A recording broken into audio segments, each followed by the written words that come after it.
बोलिए परम पूज्य गुरुदेव की जय। आत्मा को देखें, खोजें और समझें।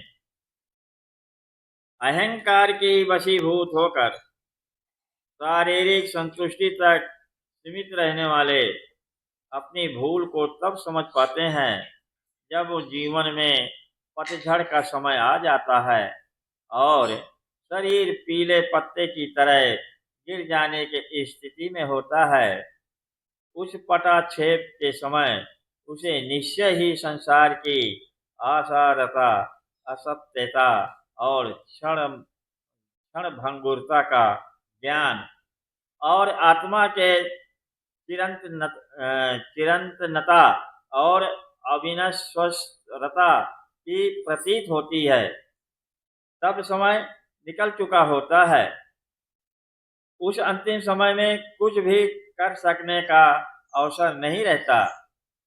उस समय हाथ मल मल कर पछताने के सिवाय और कुछ भी शेष नहीं रह जाता।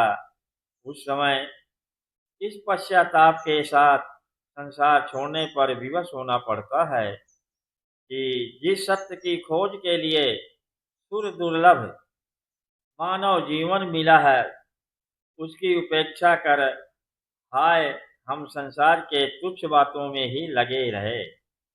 हमने वो सब कुछ किया जो नहीं करना था और वो कुछ भी नहीं किया जो हमारा कर्तव्य था। उस घड़ी उस आत्मा की अपेक्षा करने वाले व्यक्ति की क्या दशा होती होगी। उसके हृदय में किस भयानक पछतावे की विवशता की आग जलती होगी। इसे भी तो वही बतला सकते हैं जिन्होंने उस स्थिति का भोग किया है। कितना अच्छा हो कि मनुष्य आवश्यकता भर अपने सांसारिक कर्तव्य करता रहे और बाकी का समय आध्यात्म मार्ग से आत्मा की खोज करने में भी लगाता रहे, तो उसके लोक परलोक एक साथ बनते चलेंगे। तो बोलिए परम पूज्य गुरुदेव की जय। अखंड ज्योति मार्च 1968 पृष्ठ 7।